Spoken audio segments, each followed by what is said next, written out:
Power up. Welcome to Energypreneurs, where I bring to you the exciting new opportunities in solar power, battery, and electric cars. I'm your host, Sohail Hasni. I have been tracking and analyzing these technologies on LinkedIn and Twitter for more than 10 years. Now we meet on podcast. Good morning, Mary. Finally, great to connect. Yeah, it's great to talk to you today. Thanks for inviting me, Sohail. No problem. So maybe before we get into the nitty-gritty detail of Australian electric vehicle market, I'm really excited about it. Maybe you can just introduce yourself, Mary. That would be fantastic. Thank you. Well, to start with, I'm speaking from Sydney, and today I'm on the traditional lands of the Gadigal people of the Eora Nation. And a bit about me. Like a lot of people, I think of my era, I started work in IT many years ago, and about 15 years ago, I became interested in energy, and especially the need to transition away from fossil fuels. Mm-hmm.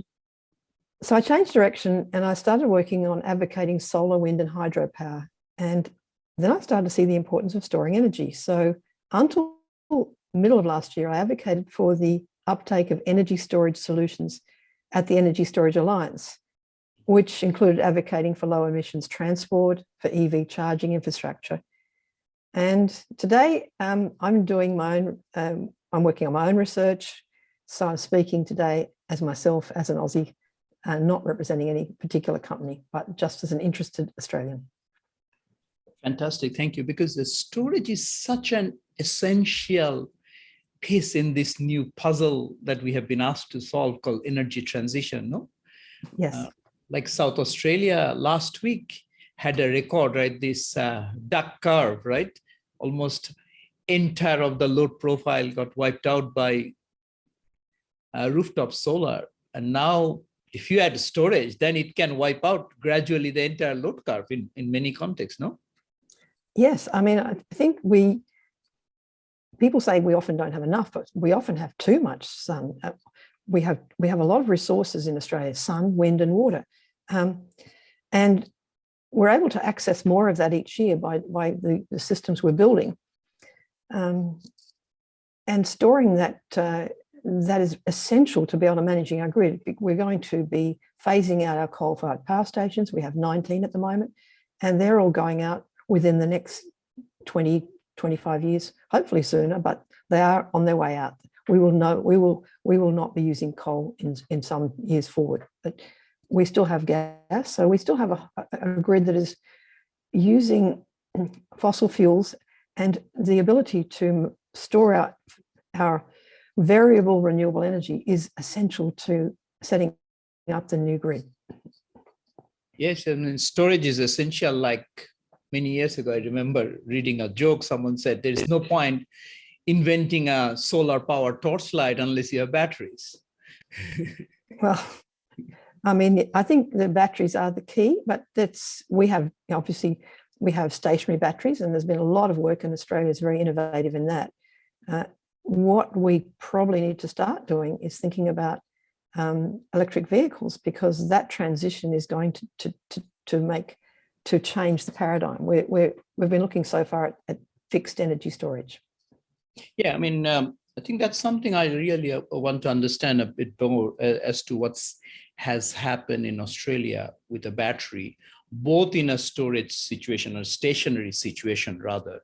And then electric vehicle is basically battery on wheels, nothing else. It's a mobile set of batteries. Essentially, both are driven by batteries. So let's start with the sort of electric vehicles. I mean, seems something is happening in Australia, no, in electric vehicles? Yes, it's very, very from almost a low base. There's not much happening to date, but yes, it's suddenly started to wake up, I think. But we've been laggards behind the uptake of electric vehicles. And there's actually some very good reasons why we should transition to electric vehicles. As you know, I think most people know, we have an abundance of sun, wind, and we also have hydropower. Tasmania is running now on 100% renewable energy, and the bulk of that is from hydropower, but also wind. The percent of available low-cost renewable power is increasing each year. But at the same time, we import most of our refined liquid fuels, whatever the market sets. And currently that's going up.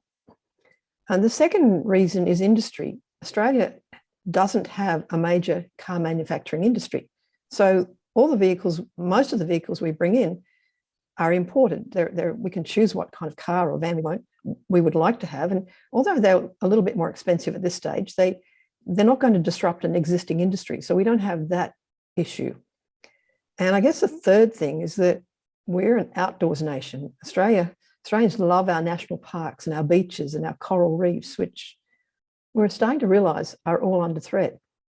Current transport accounts for more than 18% of Australia's carbon emissions.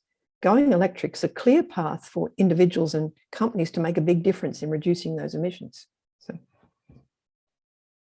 So I think you mentioned that Australia's importation of liquid fuel, Australia not having a existing car industry because Toyotas, Nissans, and Mitsubishis are gone from different places. So you are not going to interrupt anyone suddenly if you start a new industry. And then thirdly, that the outdoors lifestyle, right? But isn't the one other very big thing here also? Australia basically exported or produce more than 80% of global lithium, no? Yeah, we're a mining. We have a lot of mining, not just lithium, copper, whatever, some other resources as well. Yeah, I mean. So if your car is basically 80% steel, and then the battery is 80% lithium, and Australia has all of it. So it would be very simple to just add the two, saying, hey, okay, it would be interesting to have a local car industry. Now that. Yeah. Well, I mean, it's challenging for a country. There's minimal vehicle manufacturing, but the battery, as you said, is a large cost of the component of an electric car. And you know, most of our lithium, as you know, is our mine lithium, which is hard rock lithium, is being exported. And a lot of that's from Western Australia. The first step is really to think about local facilities to turn this into, to refine this so that we can start offering more refined products, because we're just exporting, it's you dig and you send it out. That's not very clever. So we could turn this into, say, lithium hydroxide and further refine it for battery markets, because the issue at the moment is that if you're a manufacturer, you can't use what we dig up out of the ground. It has to be further refined. But there's a bit of interest in this. There's a company, I might mention a company called Energy Renaissance, building a site in Tomago. That's near Sydney. The company's been set up to design and manufacture lithium-ion batteries. They're going to have to start by using imported cells, but according to them, within 2 years, they're going to try and get Australian cells in Australian batteries. And that will be derived from locally processed minerals. Great target. I hope they do that.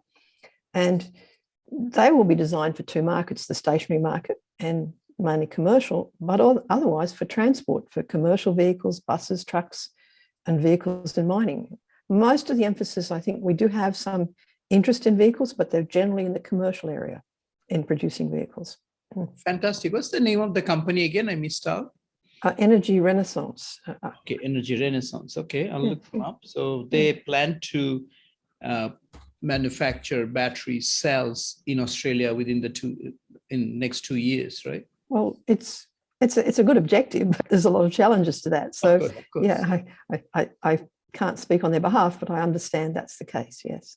Okay, fantastic. Now, coming back to electric vehicle, that finally, although Australians are early adopters, seems like electric vehicle has been an exception because of the range anxiety and all of those, because Australian cities, you have to travel large distances. Where are we? How many electric vehicles are operating now? Oh, look, we're very, very behind the eight ball. We really only have about less than 2% of all new car sales are electrics, and that's including hybrids. That's well down on Europe. And as you say, we've been pretty good in uptake of lots of other things, other technologies, but in this one, we're behind. We also have a lot of cars. We're a nation of 26 million people. We we have about 17 million cars, and most households have at least one, sometimes two cars, often two cars. So we have a lot of cars. We really love our cars. And yeah, we've been slow. It's starting to ramp up quickly, but quickly still is not as fast as we'd like to see it happening. The leaders here are the states. The states are actually really setting the targets and guidelines, and particularly New South Wales, and their new targets just came in September, 1st of September, where they're going to be offering financial incentives and rebates towards electric cars in certain categories. Our other challenge really has been that we don't have a wide range of electric cars. Our fuel standards being low and other markets being available, we don't have cars. Most of the cars that have been brought in are in the luxury car market, and also a lot of hybrids, although the purchasing of about 10,000 cars, I think this year, is mostly in fully electric cars, not the plug-in hybrids. And then the luxury car threshold is still $72,000 or something Australian, no? Anything above that attracts extra tax, no?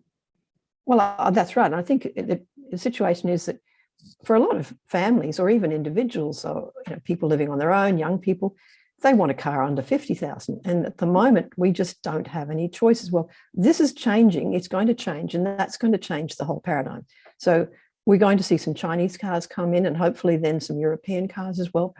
But Chinese companies are looking at Australia to bring cars in, and that's going to be the under $50,000 level, which in a small family car, perhaps a car for a young person, and that will change the market very much so, and very quickly, I think. Hope so. I'm just was about to check what's the price of a Nissan Leaf in Australia. So maybe still below 50,000. Not below 50. No, not below 50. No, but 50 Australian. you're a bit above. Yeah. You're in that sort of range. Yeah. So Nissan Leaf is one of those cars that's popular at the moment, and the Tesla Model 3, the latest Tesla model is you see a lot of those on roads now. They're probably the most popular just at the moment. And I think if Tesla come. Leaf is between 50 to 60,000 Australian. So and that's just fine, below the threshold. But you will buy a Model 3 and Tesla, and then of course Nissan Leaf. But again, the volumes need to be much higher than what they are right now, right? I think the range of cars need to be higher. I think there needs to be more cars in a diverse range. We don't have a lot of choice in Australia, and that will change once these states' regulations are starting to be noticed by car importers. Because at the moment, I think the other thing that's holding us back is the lack of charging infrastructure. We do have distances, so if you're looking at charging, most charging would be done at home in Australia, I think, because we have a lot of homeowners, or even apartment complexes, because they're starting to put in the electric vehicle charging infrastructure that's needed here. That's just early days, but there's a lot happening. And I must say the federal government is spending money on future fuels projects, where they're looking at quite a few, adding a lot of chargers. Western Australia is going to be building one of the longest charging networks up the west coast of Australia. And that will be fast chargers, and that will really help, because people who want to go in further distances will be able to use fast chargers. I think charging is a big thing, and that will really help drive it, because there's a lot of people who are concerned about how they'll go away for a weekend. In point of fact, most people, when they're in a city, and nearly all Australians live in cities, we have a big country, but most of us live in cities, most of the travel is done daily on short distance, but then also the weekend travel, which is important, to taking the kids to the football, the sports, or going out with the family to the beach, or visiting friends or relatives, is done within a 200-kilometre range. And as long as there's reasonable charges around the region, the metropolitan areas, this will mean people can have their weekends away. In point of fact, if you're going to visit somebody in Perth, you would normally, the majority of people in Australia from Sydney to Perth would fly. It's just too big a distance. And even Sydney to Melbourne, unless you're going to move things or move yourself or you have longer times, or you would mostly fly. So it's the around the city distance that has to be handled. Electric vehicles now can easily do the 200 and charge up when you get there, in most cases. And that's also just changed. So below 200, it's just not going to be right for Australians. Yeah. I mean, and then the Easter trip, or a couple of times in the year, you might do your odd Sydney-Melbourne drive, which is 800, 900 kilometers. So 900 kilometers, yeah, that's right. So you could do that, but you have even a lot of people who would do it for pleasure, and they would stop somewhere, maybe overnight, and then they would charge. They would just plan their trip accordingly and plan. And there are charges along the way. And people from Sydney, I know, they go to the Snow, which is quite a long drive. They would stop halfway, have lunch near a charger. There's an opportunity too for the charging stations to get more resources, like nice cafes and charge a bit more for your coffee and your internet and whatever. So, and I think that's happening in Europe. Once that starts happening here, and it will, because people want those sort of things, that will change the nature of EV travel. And absolutely. I mean, Melbourne, Sydney, I mean, I've done many times on a single go, but I think 2019, we stayed one night in somewhere in the middle and did the long route through Merimbula. It's nice to stay, right? Yeah. And I think people somehow overrate this issue of range anxiety. Last month, I did in the US from Sacramento to LA and back, and different places. I mean, you have the fast chargers. At only one occasion, because it was a long weekend, yes, we had to queue up in the first charging. So, but you can set up your app, you're next in the queue, you parked your car, the system beeps you saying, okay, it's available, you just go put it into charge. So it's no big drama when you go through the process, but somehow I feel that the fossil fuel industry, and especially in this case, the ICE car industry, created this range anxiety as an anxiety without even knowing what's in there. Do you agree to that? I think so. And I think also people are starting to realize, I mean, I've had friends of mine went recently with their Tesla to stay at a regional area, and they were going to look for a fast charger, but then they were staying overnight on an Airbnb, and they just asked for whether the owners would allow them to use the charge, normal 240 volt charge. And they just plugged it in, got enough to go to the next point. So you will find electric power points everywhere. It's a matter of managing it or time. You sometimes find more electric power points than petrol stations. So you have the same problem. If you're going into the centre of Australia, you've got to think about where you're going to get liquid fuels, because you're a long way between petrol stations. And if you're going with an electric car, you've got to do the same thing. You've got to think about it. But around the cities, this isn't going to be an issue. And a lot of people will like the fact they can charge at home at night. That's an issue, I guess, for the grid. That's another story, but that's really what people want. They want to be able to bring their car home or go to work, maybe charge up at work, come home at night, charge it up at home. And if they go a long distance, which is the trip, they'll use the fast chargers. So. And also, I think what people don't appreciate, I think a lot of people, that a Nissan Leaf full battery is 40 kilowatt hours. So if you're going to charge, you might charge 30 kilowatt hour. It's even with the expensive tariffs, maybe $6 to $9 is nothing, as opposed to filling up your whole tank of $60. Right? It depends on the charger you find too. And some of them can be expensive. If you're going into a parking station, they do charge there. Some of them are free. I think there's a new company coming into Australia which says it's going to offer free charging, but they're really only offering the first 10 or 15 minutes of free charging, then they'll charge you after that. So, so there's different models coming in for charging, and they're going to advertise on their charging sites to say, yeah, well, buy this or buy that. So when you think of it, a petrol station now, a fuel station in Australia, is a way to sell milk and bread, because people go in and buy their milk and bread. So you have to think of charging as being some kind of service you provide. if it's a bit longer, then what services are you going to provide? So, and I think the younger generation will like that. They like their coffees. So do I. And then, of course, the induction charging is coming. So you might have a special lane by the freeway that you can drive along for 20 kilometers or 10 kilometers, and you get enough charging to continue on. Those sort of technologies are coming in as well, no? I'm not sure whether that would come in Australia because there's so many roads here. We have a lot of roads. So I probably suspect we're looking at maybe battery swapping if you're doing a lot of trucks on a highway and you have special stops for those trucks. The issue is not so much the cars or the vans. It's the issue is the trucks. I mean, batteries themselves are going to do longer range. They're already talking about 400 or 500 kilometers for small cars. And the range isn't going to be an issue. It is going to be an issue if you have a heavy truck or if you have a piece of mining equipment, or if you're doing work all day long as a taxi or a hybrid owner. Then you need to think about how you're going to get out on the road very quickly, because you need to go earn money again if you're a taxi driver, or if you're a trucker. You can't sit there for an hour having a coffee, because that's not your lifestyle. You have to be back on the road within 10 minutes.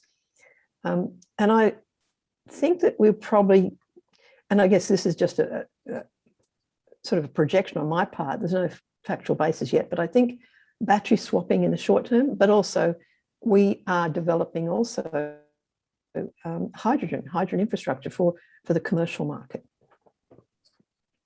Yeah, hydrogen still is a big question mark as to how far the price will come down, no? Oh, hydrogen will be expensive, but it will suit some markets. And there's a big push in hydrogen in Australia. Fortescue Metals, Andrew Forrest is championing this, and he's committed to developing green hydrogen, which we need to make sure our hydrogen is produced renewably. But bear in mind that Australia has so much renewable energy, we need to do something with the excess. And so he's starting to look at it in the longer term. Now, this is not short term tomorrow, but in the longer term, producing renewable hydrogen, green hydrogen, from renewable energy, which can be used. Now, initially, I think that will be used in areas where you are remote, you don't have access, or you need to be able to refill quickly. You need to get a mining truck back on the road. You need to get a delivery truck that's going between cities back on the road. You want to keep that going. I think around town, the smaller suburban trucks, and we've already got companies building these. This is I think the Australian Post is looking at them, will be battery electric. And that your small short haul trucks will be battery, and they shouldn't have a problem with that. But the longer haul and the commercial industrial equipment will need to have some other sources. Yeah, and you mentioned mining, because mining is one industry that's going to see the sort of dual impact of this battery transformation. One as a sort of isolated mini grid, because they don't need to rely maybe in large part remote areas, and plus of course use electric vehicles or in all form of machineries that they have, just electric motor. Well, how is that progressing? I think mining's already using vehicles that have been converted to electric, and there's also a safety issue, because I think if you take any kind of vehicle, it probably doesn't always look like a car, but it's a truck of some sort, into a mine or near a mine, it's a safety issue, but it's also, it will save dollars. So it's an expense issue. So electric for some of these short haul trucks, I think electric is something that's going to work for mining. Whether it is going to be plug-in, no, it's going to be a battery electric, or it's going to be fuel cell electric, I'd say. One of those two. Fuel cell electric, yes, but yeah, that has still been not much progress except in sort of short haul experimental. I think we were in a Toshiba factory in Japan. I don't see it for the suburban everyday car owner. I mean, we own 1.7 million cars, and most of those are going to be battery electric. I think for the average person, the average business owner, they will be battery electric. So I guess that's what we're talking about. But there's an opportunity for hydrogen because we hope in the future to be a hydrogen exporter in Australia. So that's another story. But yeah, I mean, that pipeline going to Singapore, I think I saw a lot of progress happening in paper, at least. Yes. Oh, to be an exporter. Well, that's, yeah, but they're long-term plans. I think what we're looking at here and what I'm looking at is what is going to happen in the next 10 years.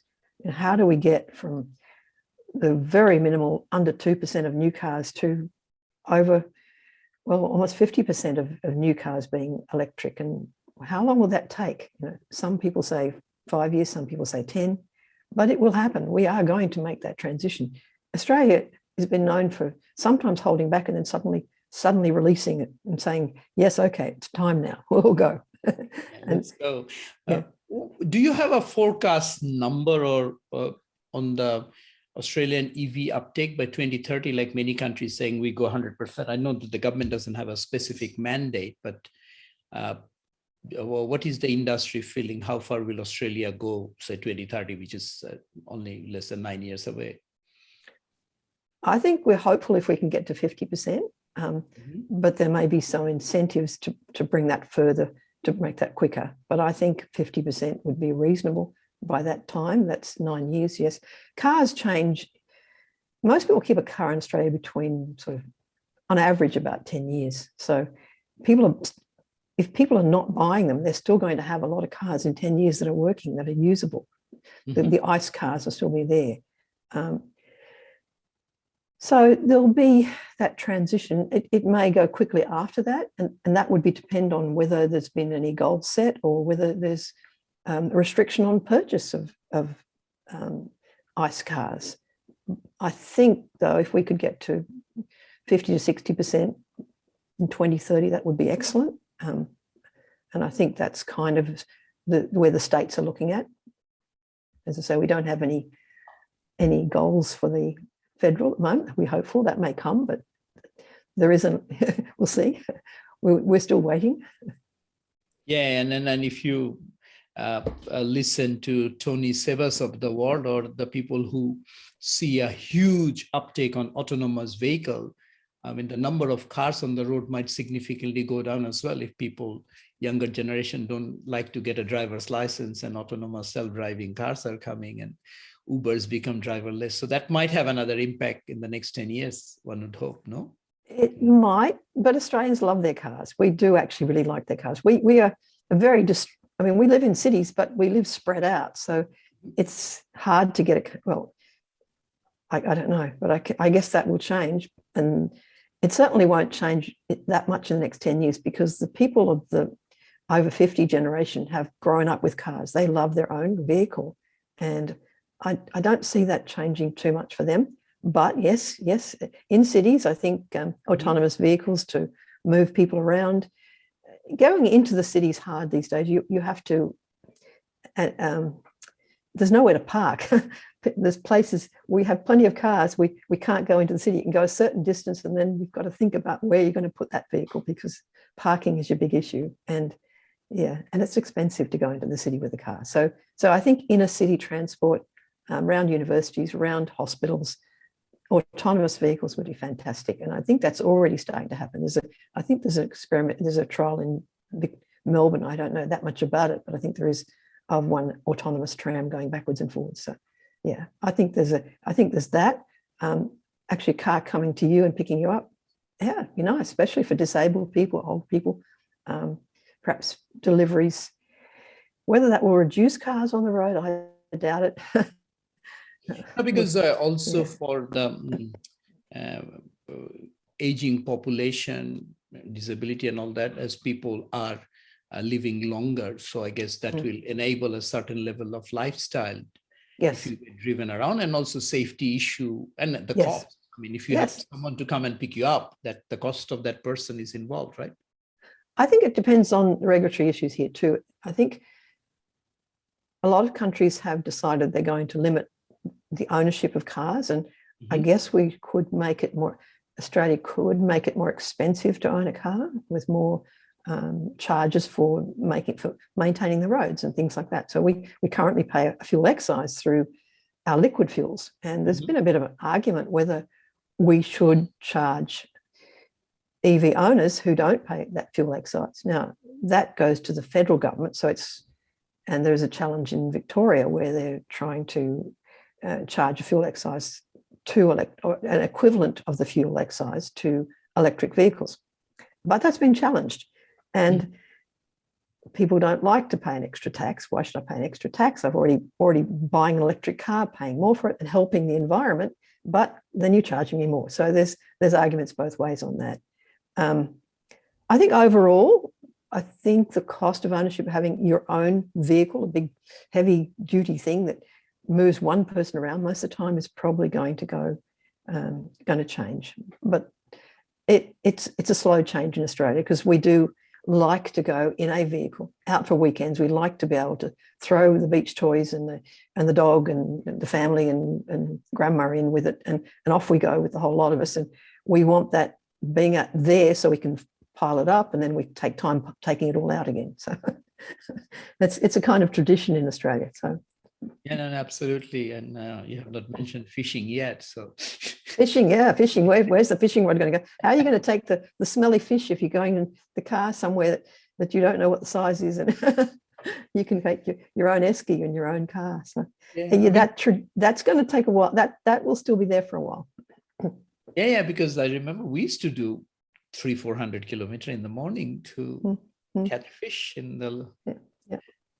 Yeah. So other thing is always you mentioned earlier, that the coal plants are shutting down. The reason they're shutting down also, not only that the competitive market has changed, no one is investing because the banks are pulling money out because of the stranded asset risks, right? So I think the same thing applies to electric vehicle or ICE vehicles today.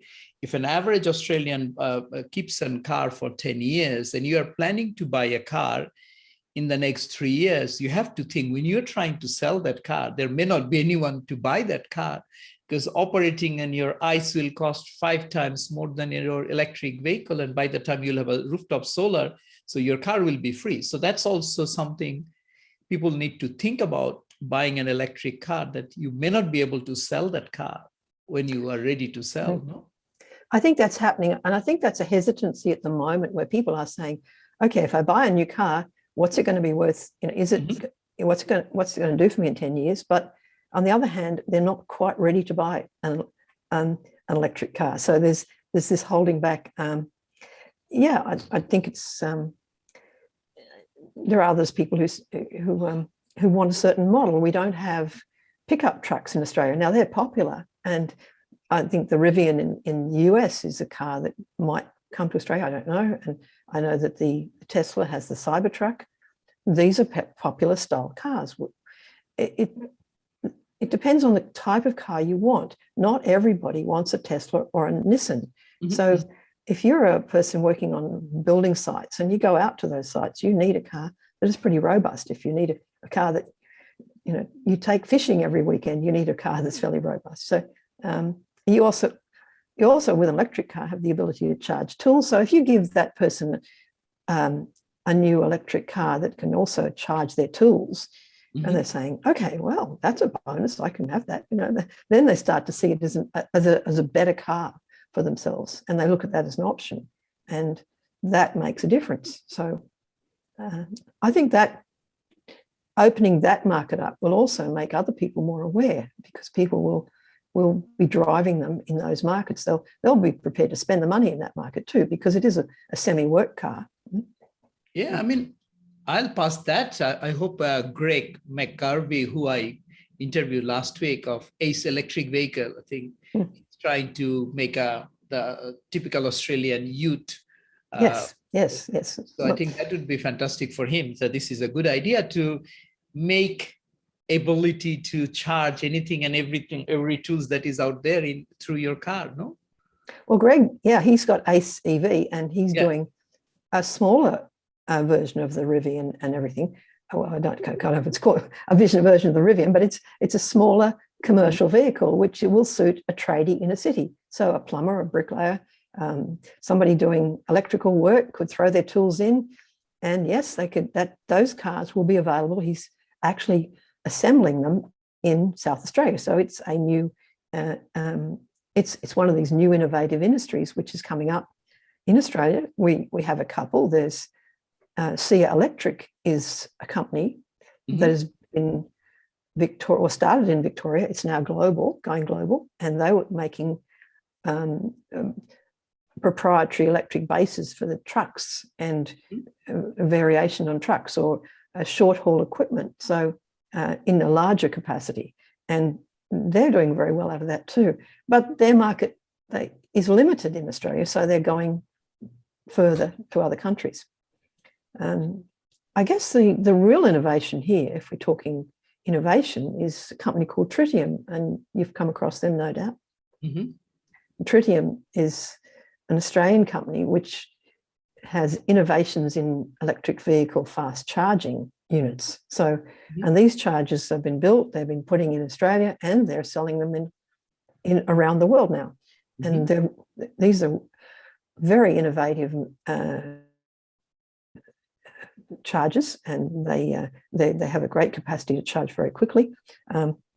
So they'll be used in some of the government programs that have been put in chargers around Australia, the fast charging networks that are coming. We already have some, but these will be added to the existing network. So that's an interesting company. I think Australians are very good at innovation.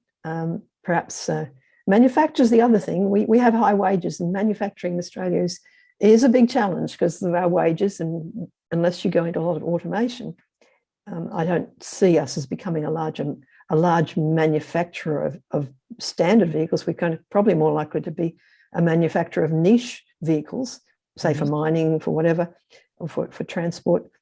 And but in electric vehicle charging, that's an area where it's more. I think it's an area where Australia can excel. Coming back to your idea of enabling tools to be charged from a car. I mean, a car with a spare battery could be also a gen set, because in many cases, electricians in a commercial setting especially, they run an electric welding and electric sort of standby generator, which is so noisy in the neighborhood. So this could be another option. You can charge while you're doing your work. The whole house can be with the V2G arrangement, charged by the car. That could be interesting as well. Oh, fantastic. Okay, Mary, you mentioned so many things. It's really exciting. Now, what do you tell a wannabe young entrepreneur who wants to get into this industry? What should they do? This looks like a very exciting industry. Oh, okay. There's lots of areas, actually. I mean, well, the one you just mentioned, vehicle to grid, which is the bidirectional flow between the grid and the battery. Now, not every car will do that. And there's a trial with the Nissans happening in Canberra at the moment, 50 cars. And this will be providing support to the grid, because while we have small numbers, the grid will be fine. But as the numbers of cars increase, when we get up to, about 10 years, when we get up to that, say, 70% of electric cars, when we go up to that level, the grid is going to have to manage this better. And also the grid can draw on that resource. So if anyone's smart in terms of IT or software or management, frequency control ancillary services, which is a big grid service in Australia, which has to happen because we're going much more renewable. It's a big area, and there are companies startups setting up to manage power to the grid. Yeah, you have a bit of frustrations because we have a grid that's managed through regulatory systems and was centralized, designed as a centralized system. So there's a lot of changes happening, and what's happening at the moment is the rules are being changed, and that is a slow process. So, but as these rules are changed, and also enabling more distributed energy to come into the grid, whether that's a solar panel or whether that's a smart device or whether that's an electric car battery, then as that comes in and people are competent and they have systems to compensate that, there's going to be ways to manage that and ways to offer that to the consumer. That's for your IT nerds. I suppose you've got other areas for people offering services like renting an electric car or having one available for sharing. Car sharing is going to be electric, I think, and a lot of these services are already being set up. I don't know if they're ready in the domain for the entrepreneur, because you need a big investment behind some of these things. You need to buy vehicles, you need to put them in various places. But yes, there's opportunities there. So I think I saw another company the other day also offering services just to help you pick an electric car. Choose your electric car. We're going to help you do that. We're going to give you virtual test drives. We're going to let you show you more about the car. We're going to compare options for you. So this is a service. So the services around electric cars will be useful. Yeah, I think go for it. Whatever you even on ownership, because I personally think that electric vehicle sales could have followed the ESCO model, the energy service companies, whereby somebody invests in the thing and goes through a benefit sharing model, because electric vehicles are so cheap to operate. So looking at side by side with a gasoline car saying, oh my God, this is 40% more, it's really not fair. You have to look at the whole life cycle cost. If somebody came in the middle saying, okay, we'll purchase and lease you out, you just pay flat X dollars a month, flat fee, because you can only drive that many. And you can have a back-to-back arrangement with a charging company. And then it becomes, someone said, okay, operating my car cost me levelized $200 a month or a week, and as opposed to electric one, which is 30% cheaper. I think that's when the penny will drop quite quickly. So there is an opportunity there. Maybe someone already doing it. Yeah, I not in a big way, but I think they're doing it already with existing company cars. That's happening in Australia. In terms of personal cars, people currently still prefer to own their cars. Car ownership is high. It's very, very high per capita in Australia. We have most people will own their own car, often own two. I think, yes, there are opportunities. There's another one, I guess, where at the end of life battery, and that's being, I think there's people also looking at that. Say your battery comes to its end of life. Does it have a use? A battery that might not work with your car because it's not going to give you the full range might work in a stationary capacity. So some batteries will go on longer. And so that's an opportunity. Can you recycle the battery and get some of the resources out of it? How does that compare with refining some of our lithium or mining materials? So there's a couple of issues in that regard. So there's opportunities at the end of life. And I think Re-Electrify in Melbourne is doing that, preparing the battery for second life. Yes. Yeah, that's right. And that's an interesting startup that's going. So so that's already happening. No, fantastic. Thank you very much.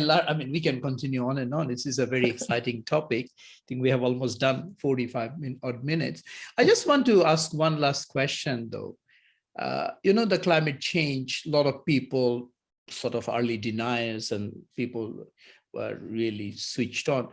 Do you remember at what point you personally thought, oh my God, climate change is real, I have to do something about it, and that gives you the passion? Do you remember what caused it? Or Yes, very clearly. I went to an early release of the Al Gore movie, An Inconvenient Truth, which I didn't have any thought, what's this movie, this strange movie? Some friends asked me to come. It was released in Australia and I went to an early release. And I just couldn't get out of my chair. I thought, hello, this can't really be real. What's going on here? And why wasn't I told? And that was 2006. And I didn't just accept the movie. I did some fact checking on my part. I talked to people who worked in the Arctic, not the Antarctic at the time, but the Arctic, and those in energy. I actually went overseas and went to a conference. Anyone who was interested, I talked to them about the climate issues. But having heard what others knew, that really changed my life. I just thought, okay, that's a life-changing moment for me. That moment of sitting there after the movie, not being able to get out of my seat for a few minutes, thinking, is this really right? And I'd add, anyone has the capacity to take some action, which, I got involved in promotion because that was my skill at the time. But anyone who's got the capacity to take some action to reduce emissions in your part of the world, whether it's transport or energy or construction or food or farming, or maybe you can influence a politician even better. it's the most important work you can do for your community, for the kids, for the children, and really for what my goal is now, has been for a long time, a habitable planet. Habitable planet. We'll have a planet, but whether it'll be habitable for our generations to come and for us and the animals and the things we like. That's good. Fantastic. I mean, that movie inspired a lot of people. I'm sure that will continue, and there are more movies, and you will inspire many people who are listening today as well, because people want to see the personal story and the commitment. And thank you very much. Is there anything else you want to comment on? Thank you, Marie. No, thank you for sharing this. I mean, I think we all need to share sometimes, and I've been doing this myself. Sometimes I'm a bit cautious with talking about climate change to people. It's a topic we need to bring up. It doesn't matter. It's not to engage with a fight. It's to share information, because there are people who don't understand yet, and we need to treat them with compassion and respect and bring them along on this journey, because it is a journey we're all going to make, whether we like it or not. And I've been a bit reluctant sometimes to speak up other than formally, and I think you need to engage with everyone and respectfully and share what you know. So, and thanks for inviting me today. So, no, very happy to have you. Thank you very much. Thank you for joining us this week.